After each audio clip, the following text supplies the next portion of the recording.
Hello and welcome to Henry Weston's Old Mate, the podcast. My name is Phil Walton. I'm your new host of this podcast series. More of an explanation about that to come. But with me is not Henry Weston. The title of this show will need some explanation. It took me a while to get there. But it's Stuart Butler, who is the focus of this series. Good evening, Stuart. How are you? Hello, Phil. I'm well. That's a bit of a turnaround, isn't it? Me being introduced on the podcast. First one in 20-odd episodes. Thank you for having me along. Thank you for having you along to your own podcast. Well, yeah, I'm looking forward to it, mate. Good. Change of direction. Okay, so let's for people who have been regular listeners to your podcast and kind of your journey since the beginning of the year, you've decided to take an executive decision and change the format a little bit. So let's just start there and talk about why we're changing it up, and then we'll talk a little bit about where we plan to go, and then we'll move into episode 1, shall we? So tell us about the change. Well, I think what the alcohol recovery direction I want this podcast to take, obviously being a recovering alcoholic with 3.5 years sobriety under my belt, I'm a pretty good case study. I've been blogging about it for about 8 months now, and some feedback I did receive from a good friend of ours, Kerry. Hello, Kerry Cookson. She pointed out that she found it much easier to listen to my waffle regarding recovery, sobriety, etc., than potentially reading about it.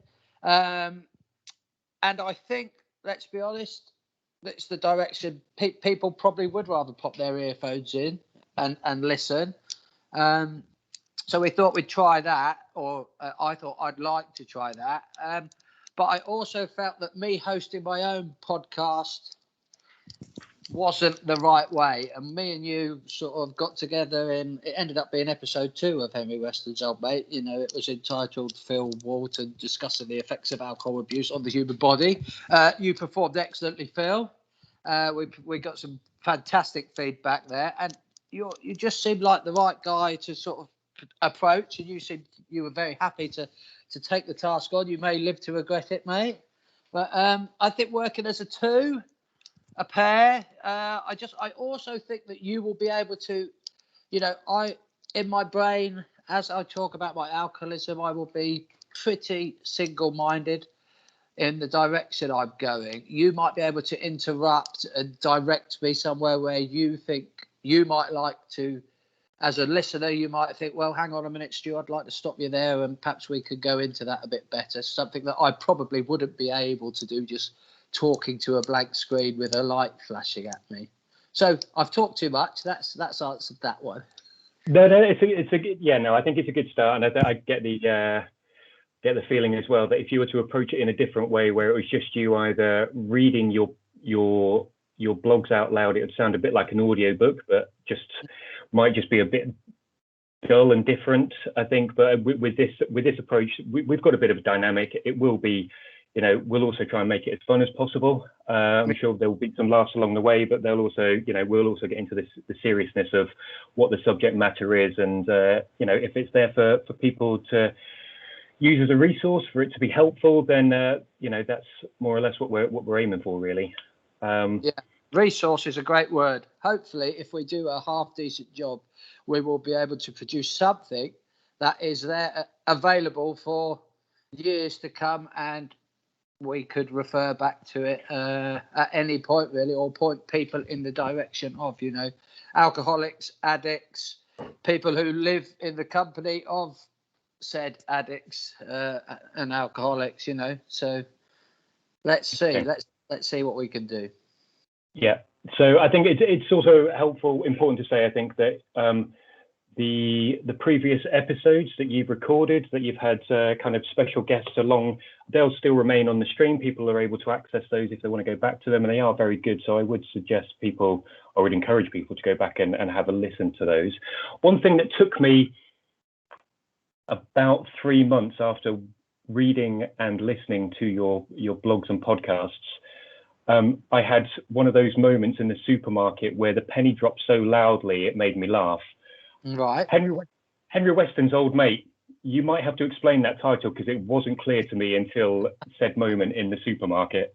Yeah, so Henry Weston's is a reasonably well-known English cider brand. Probably not well. If you don't drink cider, you wouldn't have a clue because you wouldn't really find it in many pubs.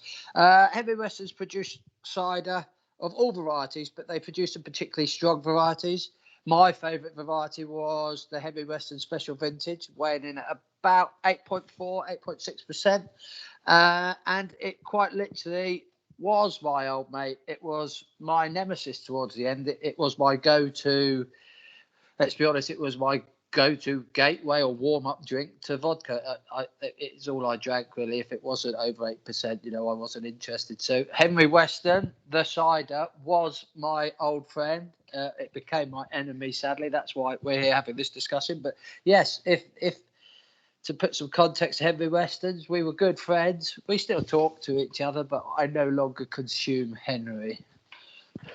Okay, that's put something in my mind that I don't know what other listeners are thinking about consuming Henry, but that's not this podcast. Yeah, it's not Henry the Hoover either. Okay. Well, anyway, as I say, I was in the supermarket. I'd never heard of Henry Weston's. Like my knowledge of cider was like Koppenberg and Strongbow, and then all of a sudden I was like, oh my god, I get it. Yeah, there you go. Yeah. So I probably haven't. Ages. I probably touched on it in a blog or two, but yes, it's out there now. Right. Got it. Right. So, and I think before we jump into kind of the meat of this episode, I think the idea for what we plan to do now is kind of create like a chronological story almost of Stuart's journey through alcoholism, from kind of early drinking habits all the way through to kind of where we are today, and touching on kind of those behaviors, those those routines that an alcoholic gets themselves into, and then all the way through to kind of hospital admission and beyond, kind of the psychological effects of accepting that there is a problem with your drinking. So we're hoping to take a deep dive into all of those areas, and Stuart will lead the way. As you said, I'll throw in some questions and maybe take it in some interesting directions, and maybe stuff that we've not covered before in blogs or podcasts.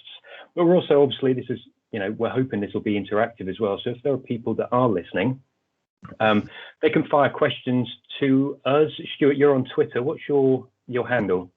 I think that's a good question. I think I'm at Stu Butts. I'm pretty sure. You are at Stu Butts. It's just at Stu Butts, at Stu Butts. You'll find me under Orchard Allotment, but the handle is at Stu Butts. I'm obviously on Facebook under Stuart Butler. There's plenty of them out there. I don't think we have a comments section on Henry Weston's Old Mate .wordpress.com yet, but I will probably what I would do over the next couple of weeks is set up a Gmail, a simple Henry Weston's Old Mate at gmail.com to allow people to get in touch, but that isn't obviously available yet because I haven't done it. So people are going to rush out and try and flog it to me now, aren't they? That's going to be taken. We can't release the podcast until I've done that. No, exactly. So by the end of this podcast, we will definitely have a Gmail account of some kind, and we'll maybe try and put it in the show notes or something if there is such a thing. Good stuff. Okay. So the point of that comment was, if you've got questions that you want to ask, or you want this podcast to take a specific direction, be in touch. Keep it clean, and we will endeavour to head in those directions, because it will be if it can be used as that resource and we can reach out and help people, then we'd like to help you in the best possible way. So, are we ready, Stu? Are you ready to go into it? I'm ready, mate. Yeah, I could. Okay. Yeah, I am ready. Let's go. Okay, so first episode, we wanted to set the context really around alcoholism, and I think when we were discussing kind of the first show, we could have gone in many different directions, and but I think for me, it would be helpful for the listeners and also for myself to build a context around what alcoholism was like for Stuart and what it looked like and how it manifested in general. So, and what I mean by that is that, and I think unless you have a lived experience of it, or you have a family member or a really close friend that you are impacted by alcoholism often, your point of reference is probably the television, or in my case, the tip of the iceberg, where we see medical emergencies coming into hospital, and I get to treat those types of patients, or you make prejudicial kind of pictures in your head based on the old man in the park, who's homeless and just smashing down the white lightning or whatever it is. And I guess everybody's alcoholic experience is different. So that's the starting point, I guess, for this podcast and for this show, is talk to us about what your version of alcoholism was. That's a great question, and that's a huge answer. Prior to accepting my alcoholism, I was a binge drinker for 20 years, but I could never say no to a night out. And I was the guy who would drink as fast as I could. There were people who drank faster than me, but I was drinking full throttle pretty much. When I went out, I was a full throttle. You might not have known that to look at me. I wasn't drinking 5 or 6 pints of Stella an hour, but I was, in my head, I was consuming as much as I could get into me. On any given night out, and I always had an excuse. That will be a word that comes up a lot in this podcast series. I had an excuse for darts night. I need to get 5 pints of Stella into me because I play better darts. On a Saturday, I need to get 5 pints of Stella into me because I might want to talk to a young lady later. Blah blah blah. Or someone's back, let's have the shots because someone's back. Let's have the shots because it's someone's birthday next week. Towards the end of my alcoholism, I was a very lonely person who only ever wanted to consume alcohol in my own company, and I didn't want anyone else to know I was consuming it. I'd got to the point where going to the pub was not an option anymore because people didn't drink how I wanted them to drink. I didn't think I could drink how I needed to drink.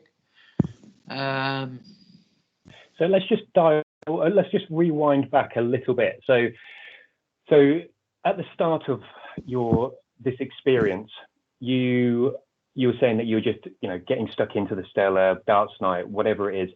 Were you? So this is, I'm sure I have a recollection of a comedian doing this kind of this routine, but about having pre-drinks as well. Were you warming up at home and then getting stuck into it at the pub, or were you just going full throttle when you got to the pub? No, pre-drinking was my thing always. Almost always. As an early drinker, it would be pre-drinking with, yourself, around with Cookie and those guys. There'd be and I think a lot of that was potentially financial, but I would have done it anyway. I was in a reasonably long-term relationship for a few years, but we always went out at the weekends. But I would consume. I'd always buy 2 bottles of wine to have with dinner before we were going to meet friends down the pub. I always pre-drank, always, or if I could. And so I guess then you're starting fairly early. So if you're meeting mates at 8 o'clock in the pub, when are you starting? I bear in mind I used to finish work early, but if I was meeting mates in the pub at 8, I'd want to be getting into the beer by 5, and it would probably be earlier. Yeah, Okay. I'd probably be at the pub with the equivalent of 5 pints in my belly, be it 5 lager, cider, glasses of wine, vodkas and cokes. But I'd like to think I'd have been 5 drinks up on someone starting. Okay. And then you're there till closing? Yeah, closing. I wasn't a huge nightclub man. You'll probably remember. Good time, not a long time was my theory. But yeah, I mean, there were. Again, we'll discuss it later, I'm sure. I mean, there were long periods of my life where I was a fun drinker. I wasn't an alcoholic. And if I'd had my time, if I went out at 6, being the stubborn sort I was, if I'd had enough at 8:30, I would go home. And I wouldn't continue to drink when I went home. But if I was in the mood, yeah, I'd be hassling the barman, 11 o'clock. No, we don't want, we can stay open later than that. Yeah. And then drinking at home when you got back, or was if you were done, you were done? No, it was again, people who know me. Well, I drank to the point where I would because I used to get stuck into the heavy stuff after a few pints. I'd just drink myself to oblivion, really. So I always got home, but I'd get home and I'd be in bed asleep. Okay. That was my. Okay. So if we talk, so to me that sounds like kind of the binge days. Yeah. Yeah. So when it became, I guess, more problematic in the sense that it was a routine that you had got to, what was that like? I remember one of your blog posts that you had read, that you'd written was, you'd be walking back from the golf course where you work, for those people that are new to this, and you'd stop off for a couple of bottles of wine. So like 3 p.m, picking up the wine for the evening so you can, make a start. And that could be a Monday or a Friday, but every day was the same day. Yeah, that was a point in. I had 2 summers working in Holland. Well, I had 3 summers working in Holland, one in 2010. But in 2013 and 2014, I returned to Holland. And I remember that second summer, my girlfriend at the time, now my wife, she didn't join me. She stayed in the UK to look for work.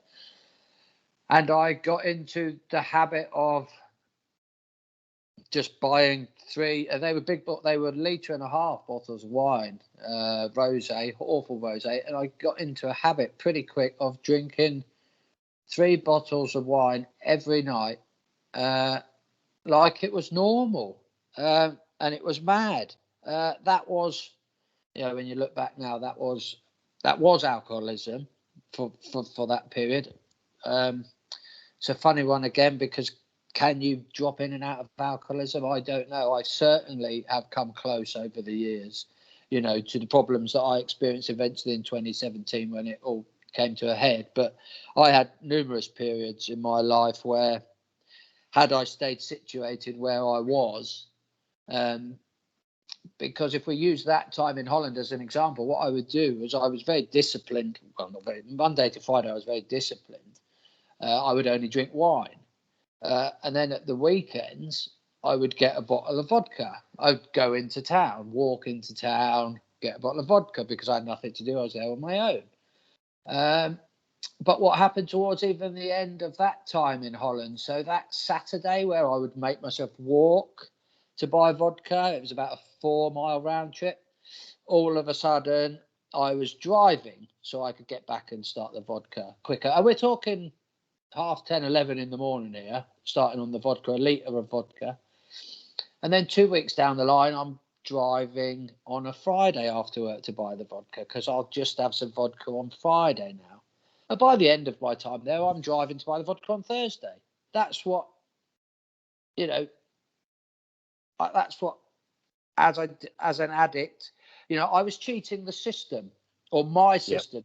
Yep. So for a month, 6 weeks, I was only drinking wine, be it 6 litres of wine a day or whatever crazy, 4.5 litres of wine, whatever it was. But, and in my head, I wasn't doing anyone any harm. It's only wine. But you look 2 months down the line, I've gone from wine on Monday to Friday to vodka on a Saturday. And 2 months into that, I'm vodka on a Thursday. And I'm not even walking to buy the vodka. Not that it should make any difference, but Well, no, those walking miles, those are the days before Fitbit, right? You got those steps up. You used an interesting word, and I guess this is part of you said earlier on about excuses, and I think the interesting word that I'm kind of picking up is that you were disciplined and only drinking wine. Disciplined. It's kind of like the rationalization of it's okay to be drinking every day, and it's okay to be drinking this volume every day because I've got the discipline for it to be rosé. It's kind of the psychology behind rationalizing the excess is really interesting for me. Just looking in, I don't know how you. Yeah, I mean, it was when I think back, it's funny because in Holland, I don't know if it's a legal thing, but in the supermarket you can't buy vodka off the shelf. You can buy wine and you can buy strong beer, but you have to go to the liquor store, which is open at the same time. But I don't know if it's just a legal thing. And some supermarkets have liquor stores attached to them. My local supermarket that I used to go to on the way home, that was just around the corner, they had a liquor store attached to the side of it, but you had to ask a member of staff because it was just small. So you had to ask a member of staff. And of course, I didn't want to. I didn't want to be buying vodka at 2:00 in the afternoon. So that's really why the wine. So I couldn't buy, because we should probably mention, I didn't mention it earlier, my drinking was always to get drunk. I was a drinker to relax, but the end game, anytime I cracked a can of cider, a bottle of wine, a bottle of vodka, the end game was being drunk. It wasn't, I'd never get home and have one can to unwind. I'd have a can to unwind, but the game plan was to be drunk at the end of it. So you can imagine beer was no good to me really as a guy who'd been drinking for 20 years. Because I'd have to sit there and drink 10, 16 cans of beer to be drunk. Yeah. So that's where the wine became. That's why the wine was a thing. Probably if I could have picked a bottle of vodka up and just put it through the till, I would have done, because I had no shame where that was concerned. But I wasn't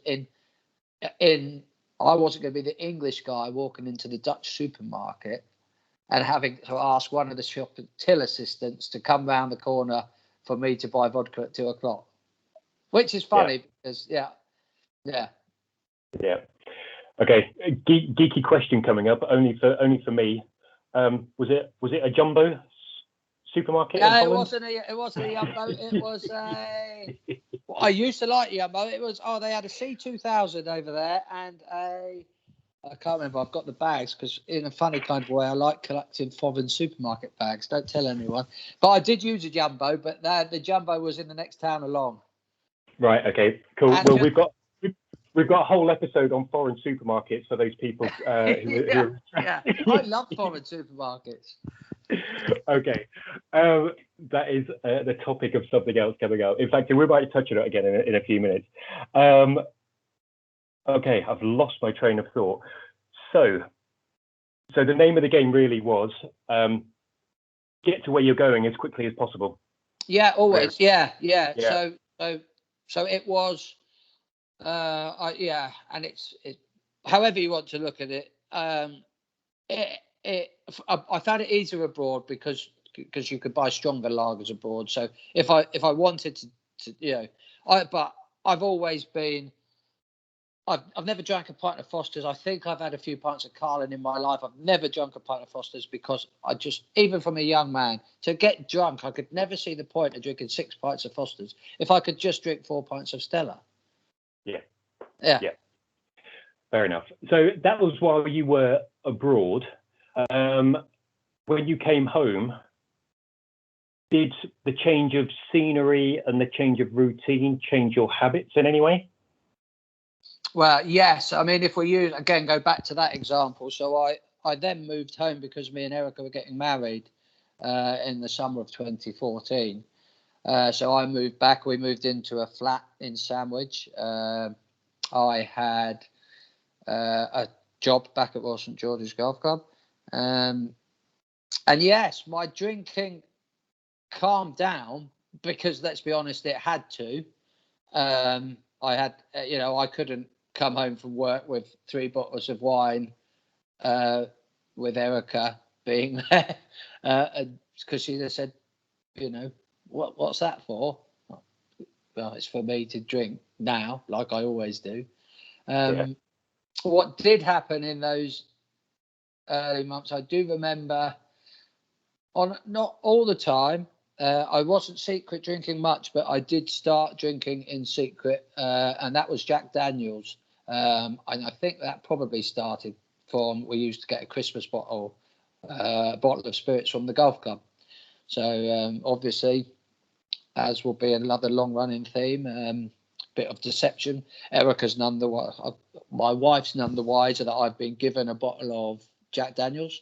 So it goes in the rucksack. It goes behind the sofa that I sit on in the flat. And I would sip away on that once I was alone.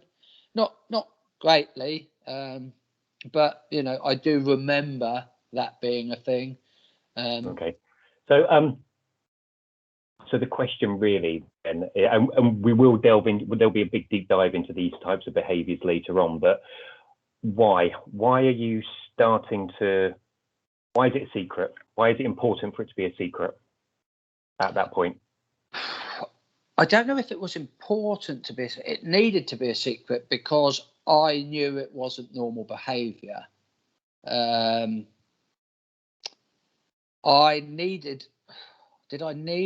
I wanted to be drunk, and I didn't want to have to sit there for 2 hours sipping the strong cider because no one would ever question me buying the strong cider. That's just what I liked. I didn't want to sip pints, 2 pints an hour, because I didn't get drunk.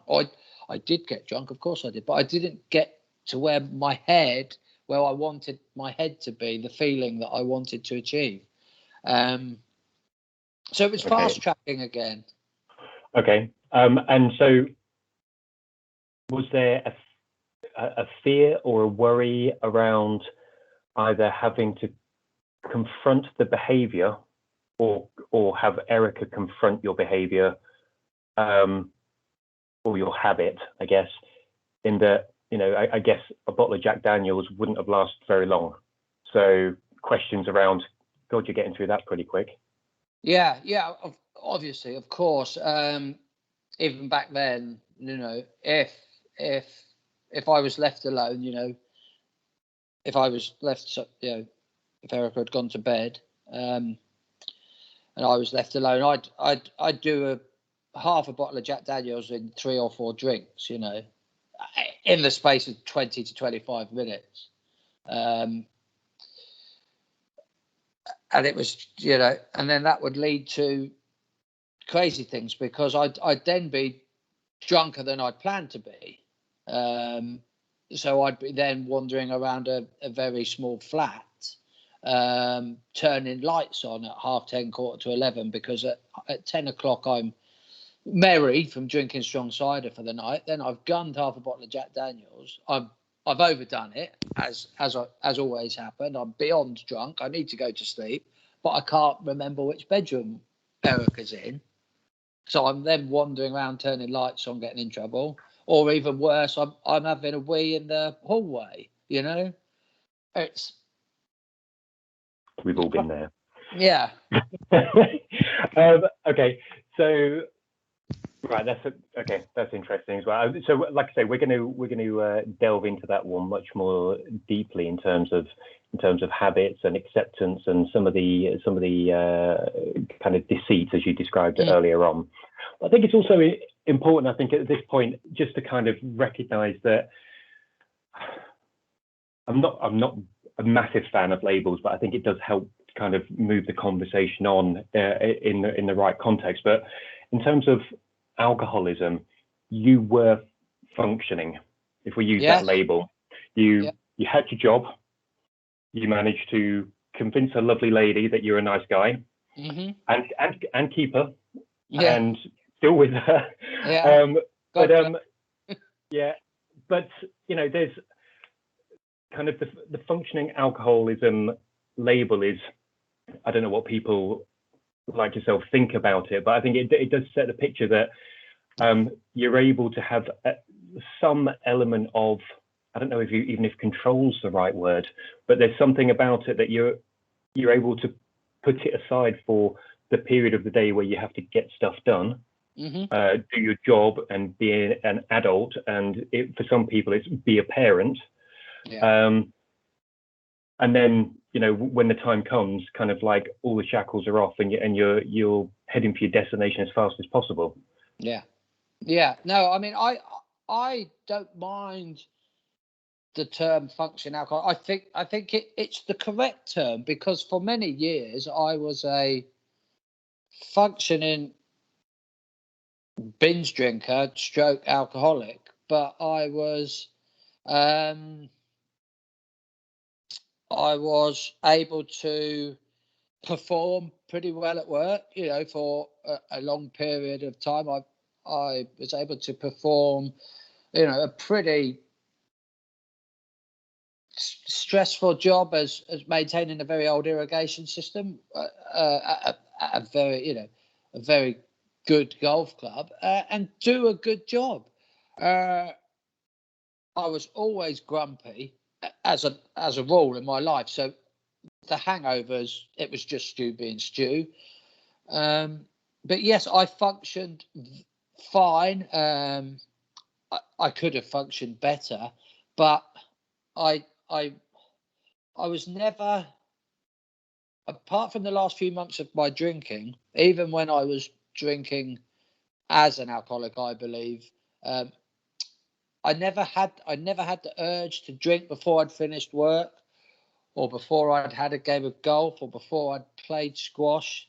You know, it was always once I'd done what I needed to do for the day. You know, if I'd finished work at 2:00 and maybe you know, I had the flat to myself for 4 hours, then it would be, you know, I'd be into the good stuff by 2:10. You know, I'd run, cycle, fly home if I could. You know, get home as quick as I could, and then I'd be on the clock for 4 hours.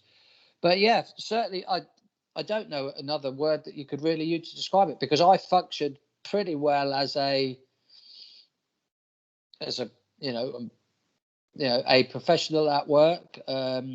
I got away with it to a point, but I never really felt that in the early years. I don't think it really impacted how I performed at work. It impacted my mood, and my relationships with work colleagues would have been a lot better and a lot stronger for it. But actually, hands-on, if I had a job to do, you know, I was able to do it. You know, I was always on time. But the mood is that, you know, the mood would have been the thing that suffered there. But if I needed to dig up a sprinkler and, you know, put a new decoder on it, it's not overly complex work. But I was more than capable of doing it. The hangover never got in the way of things like that. Okay, that's interesting. So what I'm thinking, so I'm just changing gear a little bit, and going back to our supermarket conversation. Yeah, love it. Love it, brilliant. Very niche. Would you consider you've got an addictive personality? If you're collecting supermarket bags, and I've read in other blogs as well that there are other things that you've kind of, your attention has been drawn by, and then you've gone waist deep in it. You think? Yeah, I didn't think I did, but when I look back, I think I do. As a child, I had a little bit of OCD, but I never really realised until I looked back. But I could never. It was plug sockets. You know, I had to check and double check. And I never talked to anyone about it. I don't think my parents would have ever known. You know, it was a daily thing for about 2 years. Plug sockets. Couldn't go to work without checking the 5 plug sockets in my bedroom. Couldn't go on holiday without checking plug sockets. And then I developed a funny thing with my tummy. I don't know why. I just used to rub my tummy subconsciously, but I did it for 2 or 3 years. I don't know where I'm going with that, but I had little things that I used to do that used to play on my mind, but I always collected things. It was a little bit of football shirts or football memorabilia in younger years. Yes, supermarket bags.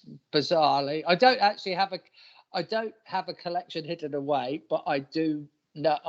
I do know when one of my Dutch supermarket bags from 6 years ago is in Erica's car. I know how many I've got, and I've still got some French ones.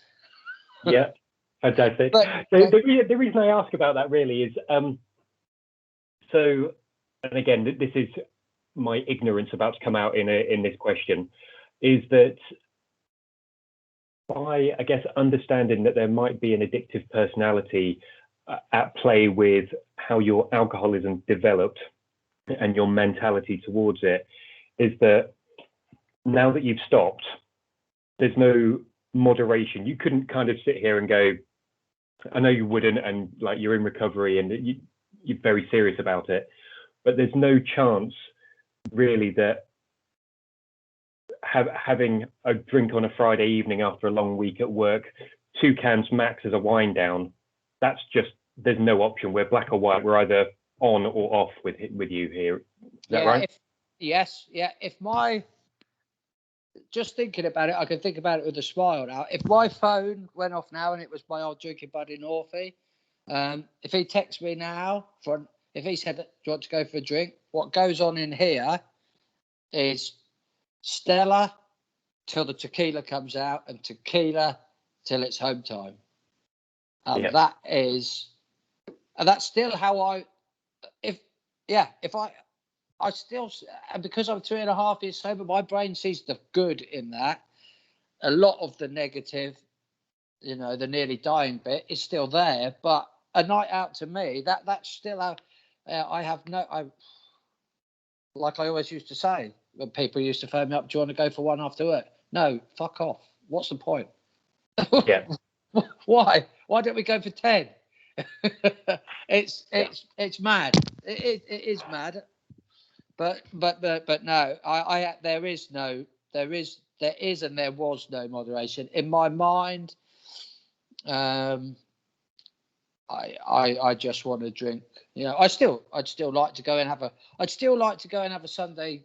And people say, "Oh, do you miss the drinking? When the sun's out, you live down in Deal. You've got the lovely pubs on the front. Do you miss having a drink in the sunshine?" Yeah, I do. I miss getting shit-faced in the sunshine. That's the difference. I don't miss having the drink. I miss having the drink, but that drink for me is getting plastered and making an arse of myself. Yeah. Yeah. Okay. So what I'm going to do, Stu, I'm going to take an executive decision. We've talked enough for one evening. Yeah.